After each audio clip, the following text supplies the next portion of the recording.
नमस्कार। आज मंत्रिपरिषद में 36 एजेंडों पर निर्णय हुए। 36 सबसे महत्वपूर्ण एजेंडा जो मंत्रिपरिषद में लिया गया था आज वह शिक्षा विभाग का एजेंडा था। इसके अंतर्गत जो बिहार में उत्तीर्ण हुए जो मैट्रिक एंड इंटरमीडिएट उत्तीर्ण जो छात्र छात्राएं हैं उनको शिक्षा विभाग की नौकरियों में प्राथमिकता देने का निर्णय लिया गया। इसके लिए बिहार राज्य विद्यालय अध्यापक नियुक्ति स्थानांतरण अनुशासनिक कार्रवाई में सेवा शर्त संशोधन नियमावली 2025 की स्वीकृति दी गई है। इसके अंतर्गत जो प्रावधान किए गए हैं उसमें विद्यालय अध्यापक के पद पर नियुक्ति हेतु रिक्त पदों का 40% पद बिहार राज्य के अंदर अवस्थित शैक्षणिक संस्थाओं से मैट्रिक अथवा इंटरमीडिएट उत्तीर्ण अभ्यर्थियों से भरा जाएगा, परंतु 40% रिक्तियों के विरुद्ध तदनुसार योग्य अभ्यर्थी उपलब्ध नहीं होने पर शेष रिक्तियां 60% रिक्तियों के लिए अर्हता प्राप्त कोटि के योग्य अभ्यर्थियों द्वारा भरी जा सकेगी। इसका तात्पर्य यह है कि जो राज्य सरकार जो बिहार राज्य विद्यालय अध्यापक नियुक्ति नियमावली में जो प्रावधान है पूर्व में 50% जो सीट ऑलरेडी हैं वो विभिन्न जाति आधारित रिजर्वेशन के लिए आधारित रिजर्वेशन है, जिसमें केवल बिहार के मूल निवासियों को ही आरक्षण का लाभ प्राप्त होता है। तो 50% पहले 100 में 50% ऑलरेडी आरक्षित हो गए हैं। 10% जो आरक्षण है वह आपका इकोनॉमिकली वीकर सेक्शन है, वो भी बिहार के मूल निवासियों के लिए है। अर्थात 60% ऑलरेडी आपका 100 में 60% ऑलरेडी आपके बिहार के निवासियों के लिए आरक्षित है।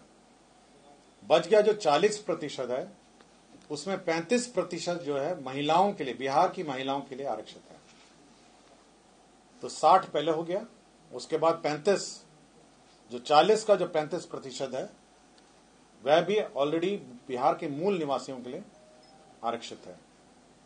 अब जो बच गया है मतलब जो 40 में 40 का 35 भाग के बाद जो बचा जो 65 भाग है 40 वाला, अब उसमें 40% जो रिजर्वेशन है वो बिहार के ऐसे स्टूडेंट जो मैट्रिक और अथवा इंटरमीडिएट पास होंगे उनके लिए अब आरक्षित हो जाएगा। तो मोटा मोटी अगर आप देखेंगे टोटल में ऑलमोस्ट आपका 85% से भी ऊपर 85% से भी ऊपर जो आरक्षण है अब वो बिहार के मूल निवासियों के लिए आरक्षित हो गया है।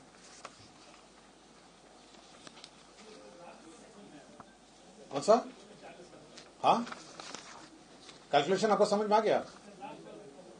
देखिए आपका 50% ऑलरेडी आरक्षित हो गया, वो तो मूल निवासी का हो गया। 10% आपका इकोनॉमिकली वीकर सेक्शन के लिए हो गया है। क्लियर हो गया आपको? अब बच गया आपका 40% जो अनारक्षित था पहले। पिछले कैबिनेट में 35% उसका भी आरक्षण में आ गया, महिला आरक्षण मूल निवासी। तो 40 का 35 कितना हुआ? 40 जो अनारक्षित था उसमें 35% ऑलरेडी मूल निवासी का हो गया। अब बच गया 65। अब उस 65 का 40% ऑलरेडी आप इस प्रावधान के अनुसार अगर वो मैट्रिक और इंटरमीडिएट पास होंगे तभी वो एलिजिबल होंगे। अब बहुत ही छोटी सी संख्या है जो अब पूरे सूची में अब अनारक्षित रहेगी। ये कोई भी बोर्ड होगा, बिहार के कोई भी बोर्ड, आईसीएसई हो सकता है, सीबीएसई हो सकता है, बिहार की शैक्षणिक संस्थाओं में जिन्होंने पास किया हो उन्हीं के लिए। और ये 40% बिल्कुल वर्टिकल है सभी कैटेगरी में। मतलब अगर आरक्षित भी होगा, एससी एसटी भी होगा, उसका भी 40% और 60% हो गया कि 40% वो होंगे जो यहीं से पास होंगे। हो सकता है कि मूल निवासी हैं लेकिन कहीं अन्य बाहर के बोर्ड से पास होंगे, तो वो 40-60 पूरे अक्रॉस बोर्ड है।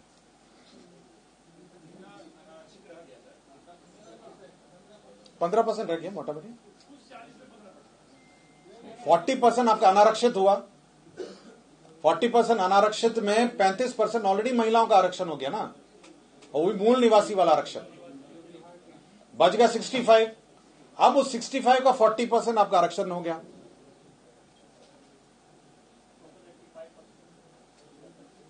क्लियर हो गया आपको? हाँ, मोटा मोटी क्लियर हो गया आपको?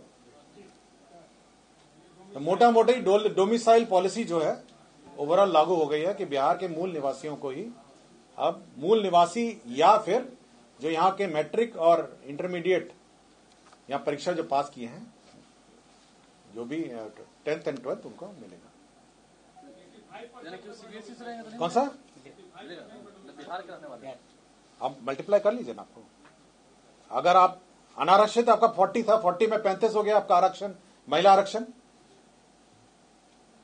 40 महिला आरक्षण हो गया, 40% में 35% हो गया महिला का आरक्षण, उसमें पुरुष का रह गया 65। अब मतलब पुरुष और महिला अलग जो अनारक्षित हो गया, अब उसका 40% अब हो गया जिसने 10th एंड 12th पास किया। ये फॉर्मूला सबको समझ में आ गया? कौन सा? हाँ, जो यहां के 12th एंड 12th है, अगर उस कैटेगरी में आएंगे, मतलब वो नॉन, मतलब उस स्मॉल कैटेगरी, वो तो बहुत स्मॉल कैटेगरी है। उनका कहना है यदि दूसरे राज्य के बच्चे यहाँ के बोर्ड से 10th और 12th किए, हाँ, जो यहाँ पे पढ़ते होंगे ऑब्वियसली यहाँ के निवासी हो ना, मोटा मोटी यहीं के निवासी हो ना। अगर उसने 10th एंड 12th यहीं पास किया तो इस कैटेगरी में 40% में तो आएगा ही। सर, यदि मूल निवासी है लेकिन matric inter out of state किए हैं दूसरे स्टेट बोर्ड से, उनके लिए क्या? उनके लिए ये नहीं होगा ना। उनके लिए तो अगर जैसे आरक्षण है, सपोज को शेड्यूल कास्ट है, जो शेड्यूल कास्ट का नियम तो अलग है, वो तो आरक्षण का नियम अलग है। मैं केवल इतना ही बोल रहा हूं, जो अनारक्षित में भी जो यहाँ 10th एंड 12th पास करेंगे उन्हीं को मिलेगा। मल्टीप्लाई कर लीजिए ना, मान क्या लें आप, कैलकुलेट करिए ना। मैं एग्जैक्ट बताऊं आपको, एग्जैक्ट है, एग्जैक्ट आपको बता देते हैं।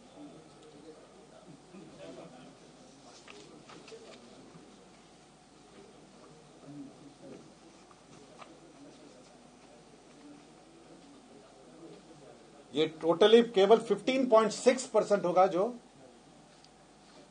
बिहार के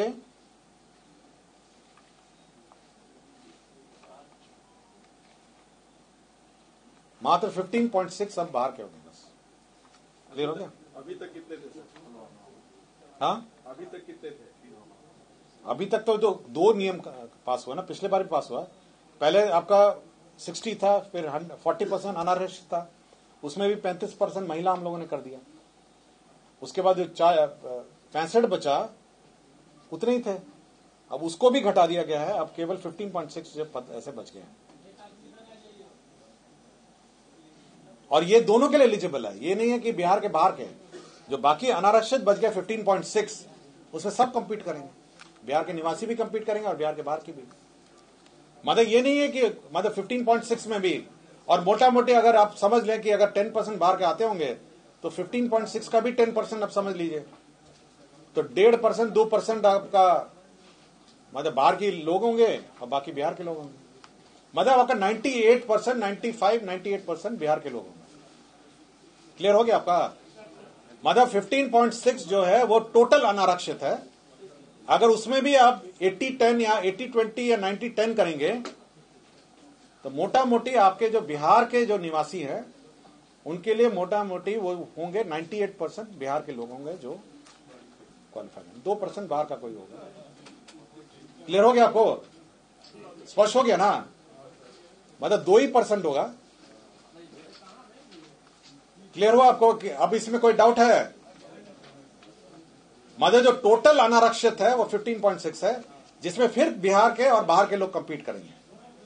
हाँ, दोनों शामिल होंगे। और यूजुअली जो ट्रेंड देखा गया है, अगर 10% भी बाहर का होगा तो 15.6 में 1.5% बाहर के लोग होंगे और बाकी लोग यहां के होंगे। तो आपके अगर 1.5% होगा तो आपका हो गया 98.5 बिहार के लोग होंगे।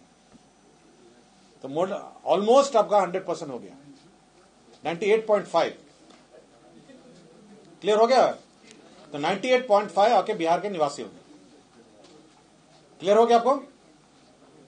किसी को इस एजेंडा पे पूछना है कुछ? सर ये सभी नौकरियों के लिए या सिर्फ शिक्षा विभाग? ये शिक्षा विभाग का टीआरई फोर्स है। मैं शिक्षा विभाग के बारे में बोल रहा हूं। 15.6 में भी सभी कॉम्पीट करेंगे, और अगर आप अनुमानित रख लीजिए 5-8% या 6% बाहर के लोग होंगे, तो 1% बाहर का कोई होगा, तो 99% आपका हो गया ना डोमिसाइल। क्लियर हो गया आपका? मतलब मोटा मोटे अगर आपको मतलब हेडिंग के लिए चाहिए तो ऑलमोस्ट 98-99% जो है बिहार के निवासी ही कॉम्पीट करेंगे। हाँ, टीचर, शिक्षक नहीं, और बाकी तो हो गया ना आपका क्लर्क और जो कार्यालय प्राचार्य और जो ये जो क्लर्क है, जो ये है, उसका तो ऑलरेडी कर दिया ना हम लोग, हो ही गया। 2 नियमावली हमने पास की नहीं आया को। कार्यालय प्राचार्य जो अनुकंपा और ये सब का था वो तो ऑलरेडी 100% हो गया, और जो विद्यालय में जो क्लर्क्स हैं उसका भी 100%। अब तो शिक्षा भी ये भी हो गया 99% मोटा मोटी। तो 99% अभी लोग जो हैं वो इसमें अब क्वालिफाई होंगे, और ये टीआरई 4 से शुरू होगा। मतलब टीआरई 4 जो परीक्षा है उसमें ये लागू होगा।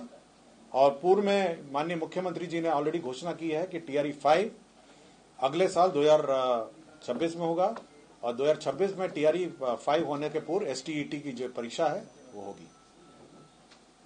इसलिए वैकेंसी जो है हम टीआरई 4 और टीआरई 5 का बांट के हम लोग जितनी ओवरऑल वैकेंसी है वो 2 परीक्षाओं में बांट के हम लोग रखेंगे।